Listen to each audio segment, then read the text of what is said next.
Tēnā koutou katoa, kia ora and welcome to another Manawanui live stream. My name is Simon and today we're talking all things employment.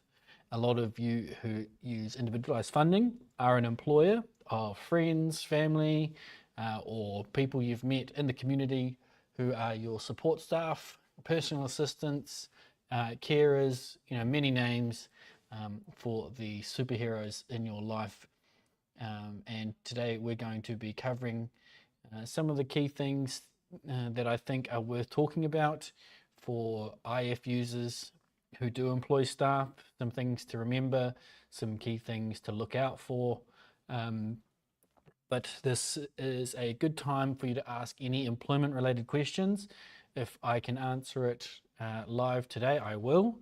If I am unable to answer the question, then what I'll do is I will take a note and I'm going to ask it in writing to our employment partners, the Employers and Manufacturers Association, or otherwise known as the EMA, and I will get them to respond in writing and add it into the newsletter on Friday. So please, if you've got any questions, please do pop it into the comments. Anything related to employment that you want to know, please do send it through. So we'll start with the EMA. If you have no idea what that is, the Employment and Manufacturers Association is an organisation that provides employment-related support to people who have employees. And because you are with Manawanui, you have access to that membership. So that means you can access all of their resources online. They sometimes do webinars as well that you can attend. But the most valuable support that we get, or that you get from them, is their advice line. If you have any question related to employment advice, you can call up their advice line and you are speaking with an employment lawyer straight away on the phone. And they will give you advice there if they can, or they'll give you general guidance. If you need to get specific advice on an issue, you can get that from them in writing and get specific advice, but that will come with a charge. But of course you can use your funding to cover that. So it is far less stressful to seek the advice of EMA before you get yourself into trouble with a situation with your employees, and get advice at the beginning rather than coming to them once you've got a situation unfolding. The next thing to remember as an employer is employment agreements. Now, I know a lot of people do hire family or friends or people that you've had a long-term connection with, and you may think that because they're not doing too much work for you, that doesn't require an employment agreement. I do want to stress that it is quite important that you have some document that covers the terms of employment and protects both parties in that situation.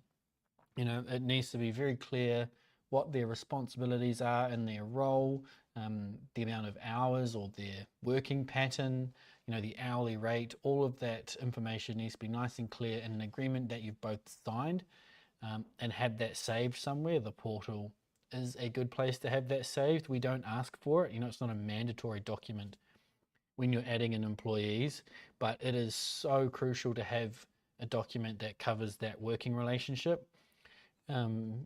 Because it is a lot easier to, reference a document that covers the relationship rather than try and work things out, verbally if some tension starts to grow in your relationship between employer and employee. Comment here from Karen. Last two newsletters received were on the 29th of August and 19th of September. Seem to be some gaps, definitely not weekly anymore. It definitely isn't weekly, and this is something I was going to mention at the end, but we was supposed to send a newsletter a couple of weeks ago, but something in the system caused an error and prevented it from being sent. It was scheduled to go out on the 13th of October, which is a Monday, and I think some setting that I must have had was set up incorrect, and it didn't go. And I didn't realize until somebody said in a comment that we haven't had a newsletter for a while, and I thought, well, it should have been the other week, and yeah, it didn't go. Thankfully, there was nothing too time sensitive in the newsletter, meaning you didn't miss out on anything that happened in the last week or so, but there was one update in there that we do want to make sure you receive, so that will go out this Friday. And yeah, the thing is, the sector out there is relatively stable for the time being. We've had the recent announcement of the changes coming next year, but there isn't any more information to share. We don't have regular pay equity updates. There hasn't been, some of the things over the years where there's been quite consistent change that we've had to communicate. It just hasn't happened. And I mean, I would take it as a good thing that we don't have information to share every week. But, keep it it's important to remember that as information comes up that we need you to know about, we will share it as soon as possible. So I guess, take it as a bit of no news is good news. And if we need you to learn something, or if we need you to know some new information, it will go out in email, as soon as possible.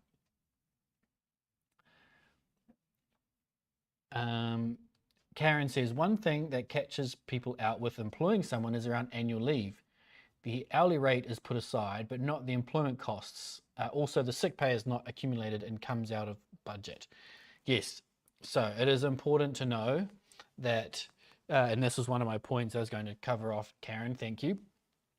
Annual leave, what happens is that we accrue annual leave as your employees earn it, and that is set aside. But like Karen said, employment-related costs are not accrued. So, as somebody is paid out annual leave, they actually earn annual leave while they're on leave. So that comes from your current allocation, the PAYE component, KiwiSaver, that all comes, the KiwiSaver component comes from your current funding allocation. So there are small costs associated with your staff taking annual leave, but the large bulk of the cost, meaning the actual annual leave balance, is accrued and put aside for your staff to use as required. Now, it is important to encourage your staff to take annual leave as regularly as they can. And I know that it is very difficult for people with individualized funding to manage annual leave, because you need to find somebody to do the work while they're on a break, and that can be really challenging. I do just want to say that if that is a situation you're in, meaning you have staff wanting to take leave but you don't know what to do when they're on leave, please get in touch with us. We need, we want to support you to be good employers, and if you're struggling to find replacement staff, call us on the phone or send an email, and we'll see if we can come up with ideas. There are agencies that you could use if you're really desperate. It's going to cost you a bit of extra funding, most likely, but that might be the most cost-effective solution in the long run. And the two reasons you want to make sure your staff use their annual leave: one, it's health and safety related. Your staff deserve a break from their normal workload, and it's important that they can take breaks to maintain their own well-being. What you really don't want is staff ending up in a stage of burnout and then having to take more leave than they otherwise would. Maybe it would be sick leave because they've injured themselves from working so much. So it's important that they take regular holidays because it's good for their mental health and their physical well-being. The second is that if your staff save up a big annual leave balance, it can impact your current funding if you increase their pay rate. So if your staff have quite a large leave balance and you increase their hourly rate, the value of that accrued annual leave needs to increase, because when somebody goes on leave, they're paid around, I can't remember the exact terminology, but basically they're paid at their highest hourly rate, not the rate that they earned the annual leave. So that's why it's important to keep that balance at a manageable level, so that when you increase staff hourly rates, as they hit milestones or earn new qualifications and skills, you want to increase the hourly rate. You don't want to be worried about the financial impact to your funding on that increase because of a large annual leave balance.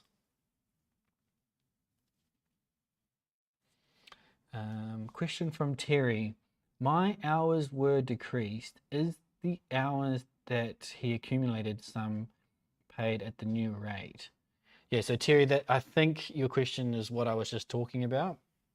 That if you take annual leave, you are paid out at your most recent hourly rate, not at the hourly rate you had when you earned the annual leave.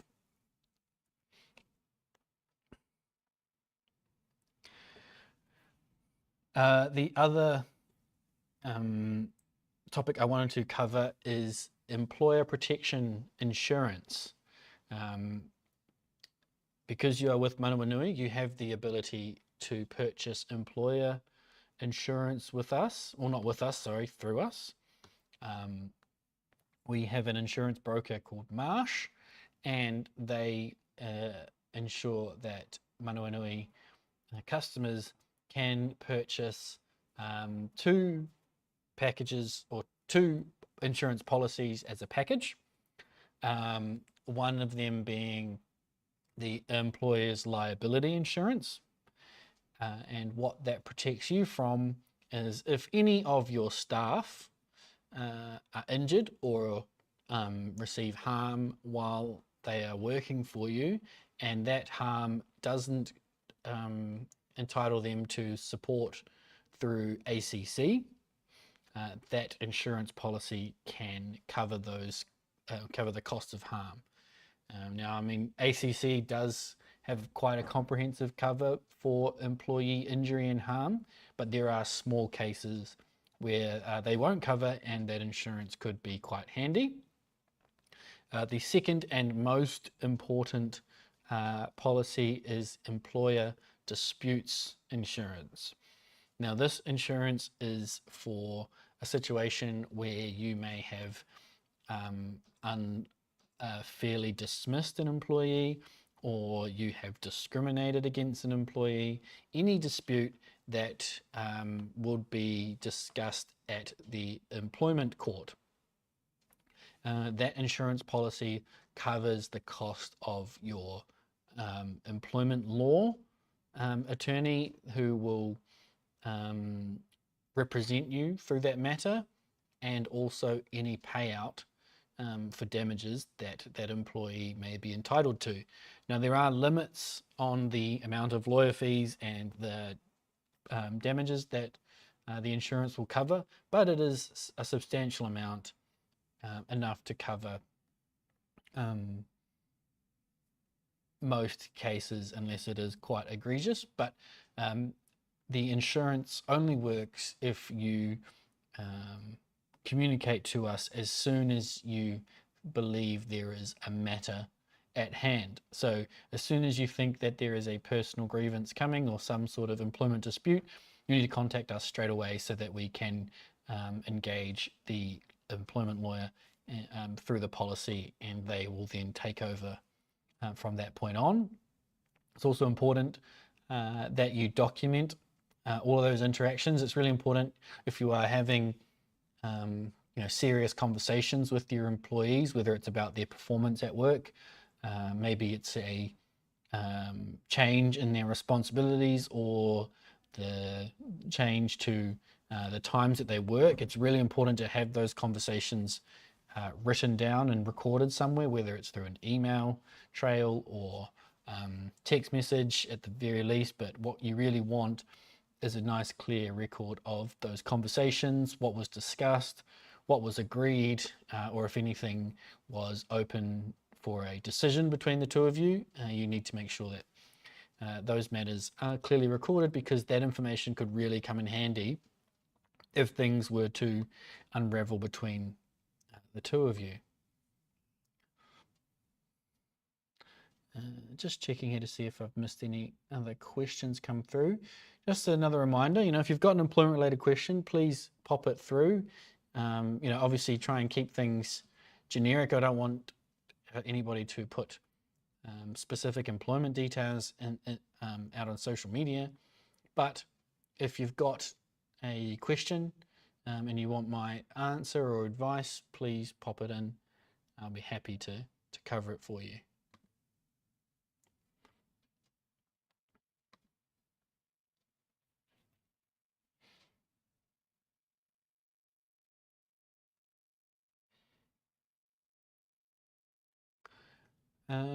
Cool. Looks like I haven't missed anything. So we've got plenty of time. So what I will do, just to keep chatting away until somebody comes through with some questions, if there are any, is one of the updates that should have gone out in the newsletter 2 weeks ago was around funding allocations and people coming up to the end of their funding allocation. In some instances, somebody who gets to the end of their funding period and their remaining funding balance isn't enough to cover the cost of their final timesheets or expense claim. If we have received somebody's next funding allocation from the NASC, then what we have done is paid the remaining difference from the new funding, but for costs related to their previous funding period. Now, what we are notifying you of this week is that is not going to be able to be supported for much longer. Part of our ongoing work with DSS and our NASCs and to improve those relationships is that they would really like for us to ensure that an allocation is only used towards costs that are incurred within that allocation period, right? So they really want to make sure that people are managing their funding appropriately so they aren't running out early. There is obviously the understanding that needs can change, circumstances can be altered out of the blue. Support needs may just increase and things need to be addressed as they happen. That's okay, but we want those to be exceptional circumstances and not have people who have run out of funding early for a previous funding period continue that pattern on for each of their new allocations. So that information will come out in the newsletter, and it will just reiterate that you need to be responsible for your funding. Check in your statements around how much funding you have remaining.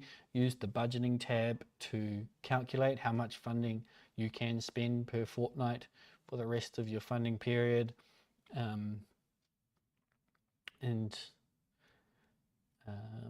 It's just a reminder that as an IF user that funding is for you to manage for the full allocation period.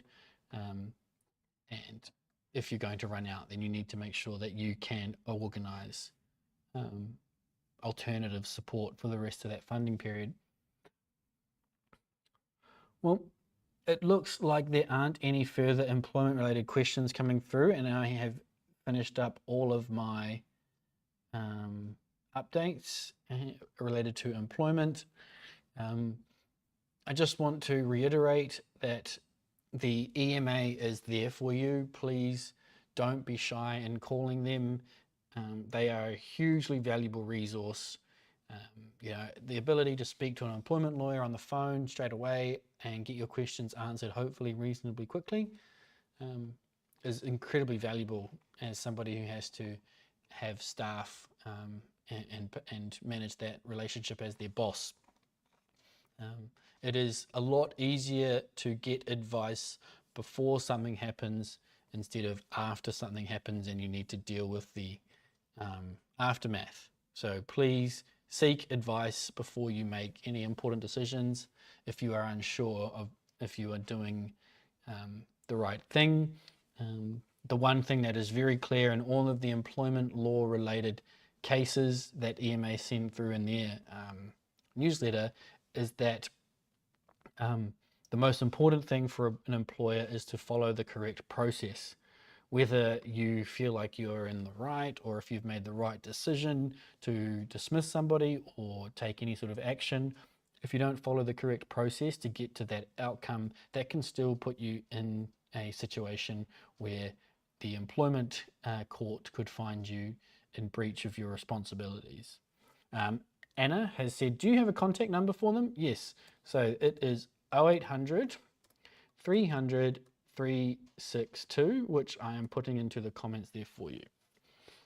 Just call that number and make sure you mention that you are from Manawanui, and that's important because they need to know that you actually can talk to them, and you just need to mention that you're from Manawanui, and then they will be able to help you from that point on.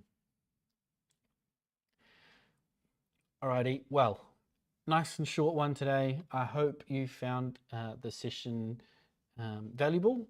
If there are any questions that come through after this, I will take them to EMA and get them answered for you if you need them. But otherwise, I hope you have a lovely evening, and I shall see you all again next week. Ka kite.